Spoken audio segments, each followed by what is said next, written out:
अगर मुसलमान खुद का हक मांगता है तो बीजेपी की बी टीम हो जाता है, और दूसरी पार्टी चुनाव लड़ती है तो क्या उनको अधिकार है? ये भी तो बोलते हैं भाइयों समझ जाओ, या आपका दिन आने वाला है, यूं होने वाला है, वो सब गायब हो गया। भड़काऊ भाईजान ही नहीं उठा देता है। भड़काओ भाईजान क्यों? अगर मुसलमान खुद के अधिकार की बात करें तो भड़काओ।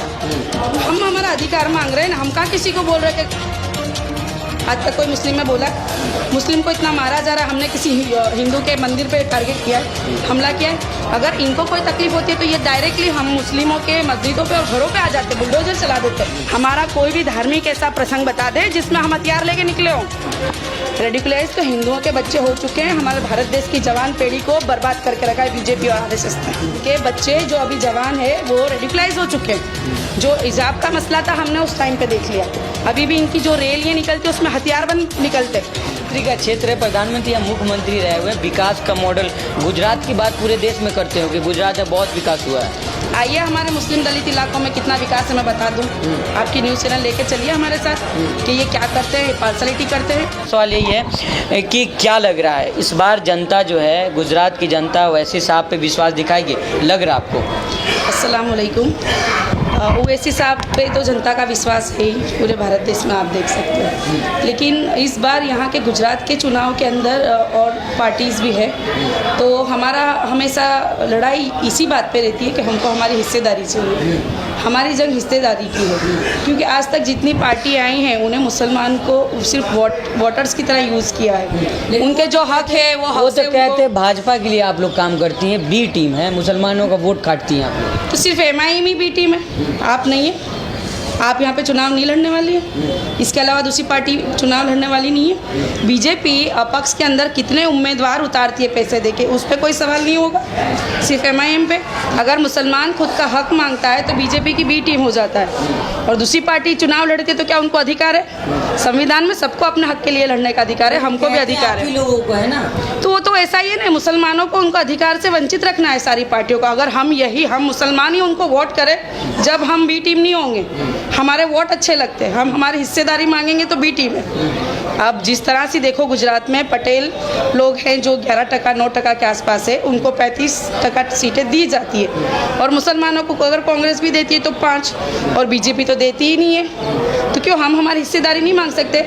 हमको डेवलपमेंट तो चाहिए लेकिन हमारी हिस्सेदारी भी चाहिए साथ में, और जो पार्टी हमें आज तक कोई पार्टी ने हमें हिस्सेदारी नहीं दी है। लेकिन कांग्रेस के हालात भी आप देख सकते हो, गुलाम नबी आज़ाद जैसे दिग्गज नेता पार्टी छोड़ चुके और रोज राजीनामे गिरते रहते। तो कह रहे कि गद्दार थे, छोड़ दिए, वो आते जाते रहते। लेकिन आपके पार्टी के भी तो एमएलए चले गए, विधायक आरजेडी लालू के साथ चले गए, तो आना जाना तो लगा ही रहता है ना, आना जाना। लेकिन आज तक गुलाम नबी आज़ाद स्टार्टिंग से जब से आज तक कांग्रेस में थे, उनकी पूरी ज़िंदगी कांग्रेस के लिए निकल गई, और वो अब निकल गए हैं यहाँ से। तो जिस तरह से राहुल गांधी और सोनिया गांधी देश के अंदर कांग्रेस को चला रहे हैं, उनकी जो नैतिकता को भूलकर वो काम कर रहे हैं, उस वजह से आज कांग्रेस टूट रही है।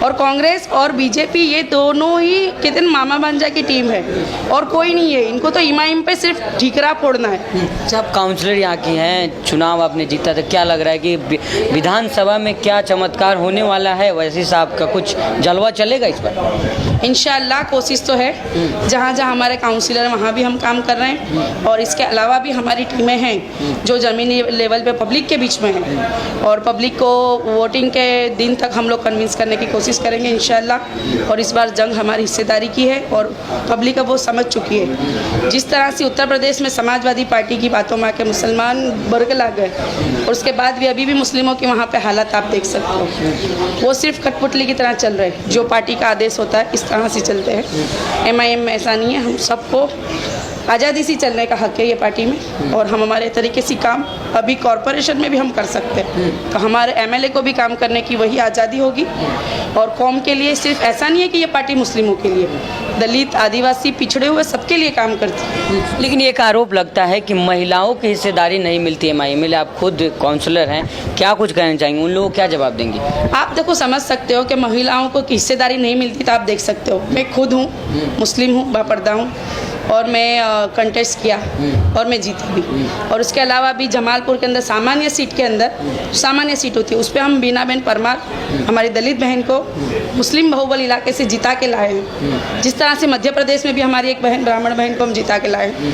तो MIM ने तो बार बार साबित करके दिखाया है कि हम क्या है और क्या करना चाहते हैं। ये तो आरोप तो चलता रहता है और चलता रहेगा। जनता पे विश्वास नहीं दिखाती है। जो अहम चुनाव, विधानसभा के चुनाव में आप लोग जो पार्टी को लोग चाहते नहीं है, फिर लोग दूसरी पार्टी में चले जाते हैं। ऐसा नहीं है, सब पार्टियों में ऐसा है। डिस्को डांस तो मैं बोलती हूँ इसको, चलता ही रहता है। आप ऐसा सिर्फ MIM के उसको आगे करा जाता है कि MIM में से ये गया वो गया, लेकिन रिसेंटली हम देख सकते हैं कि कांग्रेस में से कौन कहाँ जा रहा है, BJP में से कौन कहाँ जा रहा है, वो सब तो चलता ही रहता है। प्रधानमंत्री का क्षेत्र है, प्रधानमंत्री या मुख्यमंत्री रहे हुए, विकास का मॉडल गुजरात की बात पूरे देश में करते हो कि गुजरात में बहुत विकास हुआ है। आइए हमारे मुस्लिम दलित इलाकों में कितना विकास है मैं बता दूं।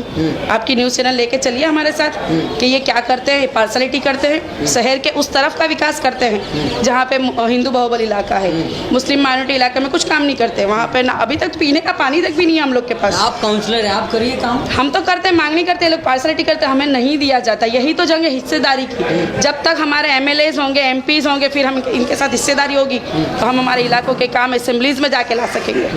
आपके इलाके में हम जाएंगे, लेकिन उससे पहले ये जो तमाम जो कांग्रेस हो या भाजपा आरोप लगाती है कि जो है वैसी जो भड़काऊ भाषण देते हैं, लोगों को मैनिपुलेट करने की बात करते हो। अवैसी भड़काऊ भाषण देते हैं। अवैसी के अलावा दो सारे बोलते हैं मीडिया में, वो भड़काऊ नहीं बोलते। कहा तो ही नहीं, तो मोदी जी भी तो बोलते हैं बहनों भाइयों समझ जाओ या आपका दिन आने वाला है, यूं होने वाला है, वो सब गायब हो गया। भड़काऊ भाईजान ही नहीं कहा जाता। भड़काऊ भाईजान क्यों? अगर मुसलमान खुद के अधिकार की बात करें तो भड़काओ। हम हमारा अधिकार मांग रहे हैं ना, हम कहाँ किसी को बोल रहे कि गोली मारो सालों को। आज तक कोई मुस्लिम में बोला? मुस्लिम को इतना मारा जा रहा है, हमने किसी हिंदू के मंदिर पे टारगेट किया है, हमला किया है? अगर इनको कोई तकलीफ होती है तो ये डायरेक्टली हम मुस्लिमों के मस्जिदों पे और घरों पे आ जाते, बुलडोजर चला देते। आज तक मुस्लिम का कोई एक तो बता दो आप लोग कि मुस्लिम ने ऐसा कुछ किया हो? नहीं है। हम हमारे हक की मांगनी करेंगे तब ये लोग को भड़काव भी नजर आता है। जब हक की आवाज़ उठाते हैं तो ये लोग को यही नजर आता है, दूसरा कुछ नहीं है। तो आप लोग मुसलमानों को कट्टर बना रहे हैं, मुसलमान तो ये मोदी बना रहा है भारत देश को हिंदू राष्ट्र। वो क्या है? इनके बच्चे जो अभी जवान है वो रेडिकुलाइज हो चुके हैं। जो हिजाब का मसला था हमने उस टाइम पे देख लिया। अभी भी इनकी जो रैलियाँ निकलती है उसमें हथियारबंद निकलते। हमारा कोई भी धार्मिक ऐसा प्रसंग बता दे जिसमें हम हथियार लेके निकले हों। रेडिकुलाइज तो हिंदुओं के बच्चे हो चुके हैं। हमारे भारत देश की जवान पीढ़ी को बर्बाद करके रखा है BJP और RSS ने। लेकिन मैम, जिस तरह से अभी गुजरात का मुद्दा जो है, कहा जा रहा है कि बिल्किस बानो का जो 11 आरोपी को छोड़ा गया, ब्राह्मण है, संस्कारी है, भाजपा विधायक कर रहे हैं, इसलिए छोड़ दिया गया। इस पर क्या राय रखती है आप? खुद महिला हैं। ये तो सरासर नाइंसाफ़ी की है। तो देश के अंदर जो कायदा है, सुप्रीम कोर्ट का लास्ट जो कायदा था, उनको सज़ा सुनाई गई, वो लोगों ने उसको ख़त्म करके वो लोग को बाइज़्ज़त बरी किया है। और ये ना एक बिल्किस बानो के साथ, पूरे देश की महिलाओं के साथ अत्याचार है। और मोदी जी सिर्फ विधानसभा, जो गुजरात विधानसभा इनको जीतनी है, यहाँ पे सरकार बनानी है, उस रिगार्डिंग उन्होंने ये डिसीजन लिया है। और आइंदा दिनों में भारत को हिंदू राष्ट्र बनाने के लिए इन्होंने ये एक बिगल बजा के बता दिया है कि हम चाहे वो कर सकते हैं। अच्छा, आखिरी सवाल लेंगे मैम, गुजरात में क्या माहौल लग रहा है? आखिरी में क्या कुछ कहना चाहेंगे गुजरात की जनता से? और गुजरात में जो आप लोगों ने देखा राजनीति, जो भाजपा का गढ़ है, उसको कैसे उखाड़ फेंकेंगे आप? जब तक गुजरात के अंदर दलित, आदिवासी, मुस्लिम और पिछड़ा हुआ वर्ग एक स्टेज पे नहीं आएगा, जब तक टक्कर देना थोड़ा मुश्किल है, वो मैं कबूल करती हूँ। लेकिन कुछ सीटें ऐसी हैं जहाँ पर हम इनको टक्कर बहुत ज़ोर से दे सकते हैं और हमारा हिस्सा वहाँ से ले सकते हैं। उम्मीद है कि हिस्सेदारी मिलेगी? इंशाअल्लाह कोशिश हमारी 100% है, कामयाब अल्लाह करने वाला है।